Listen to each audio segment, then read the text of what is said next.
more. There is more. Remember the whole saga about Joe Biden's son laptop Hunter? Yes. You remember this? Yeah. So Boy, do I remember it. yes. So what about the Americans who really today only want me to ask you about Hunter Biden's laptop? How are you going to get them to see that you are fighting for them when they're so By the dead set way, against you? there's nothing to any of that. Nothing to any of that. It's all a smear. Every major outfit, every serious investigator has pointed out that this is a smear. This is classic Trump. We have 4 days left, and all of a sudden there's a laptop. And you may recall there's also talk about 4 months before there was a similar thing that somebody had, allegedly. There's overwhelming evidence that from the intelligence community that the Russians are engaged. I mean, look, my son's an honorable man, and all the investigations that were done around the issue of what was going on in Ukraine, if you notice, every one of the major people who worked for Trump during the impeachment went under oath, and under oath said Biden did his job. No law was broken. This Biden did his job. Hunter Biden broke no laws. That was the testimony, their testimony from Republicans and intelligence community people. So I think that it's, I just think, look, politics has become too crass, too dirty, too ugly, and the perpetrator of an awful lot of this has been, he didn't start it all, but he has taken it to a new level, this president. Well, it turns out that was a blatant lie, because now the investigators are turning up the heat on Hunter Biden. Further proof emerged. Even the Washington Post and the New York Times have had to admit that it was indeed Hunter Biden's laptop. So it wasn't Russian disinformation like it was posited as. Even CNN is reporting on this now. Further proof has emerged of a financial relationship between Hunter Biden, Joe Biden's brother, James Biden, and a Chinese company with reported close ties to the country's ruling Communist Party. The Wall Street Journal reported that the Justice Department's probe into him is gaining momentum. But the New York Times just reported that the Justice Department is also looking at whether he may have violated money laundering and foreign lobbying laws.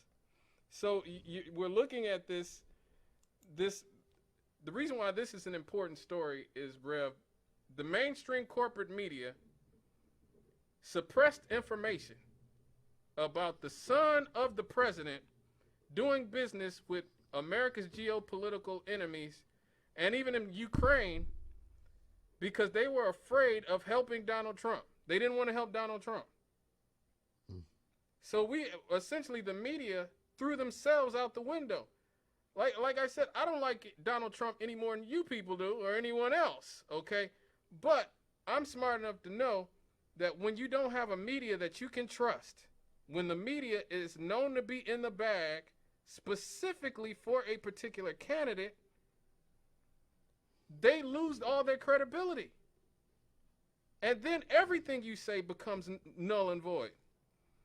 And the media threw out all of its credibility, Rev, unfortunately, with this Hunter Biden story. And so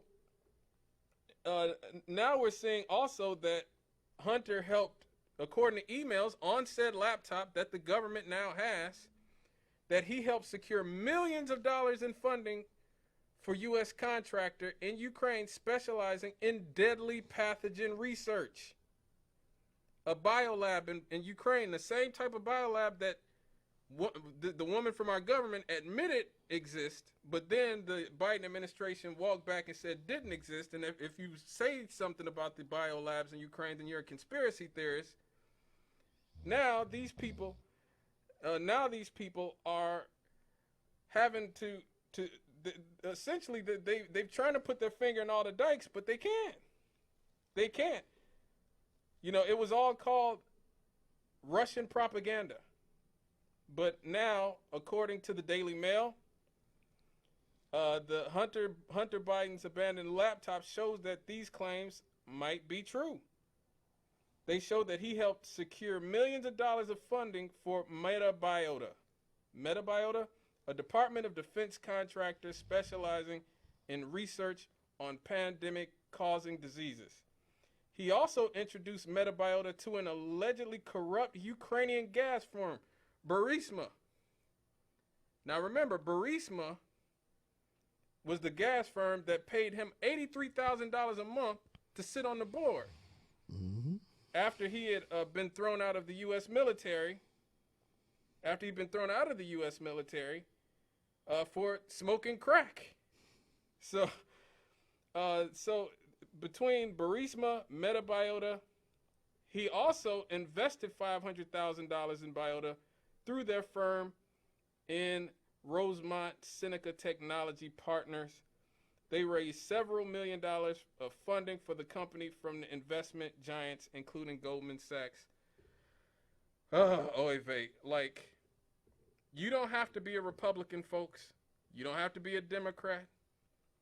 All you have to do is have any integrity whatsoever to know that our government, whether they are Republicans, whether they're Democrats, whether we're talking about the Trump crime family or the Biden crime family, are full of corrupt people. Not only are they corrupt, their children are corrupt. And it don't make you some traitor to say that.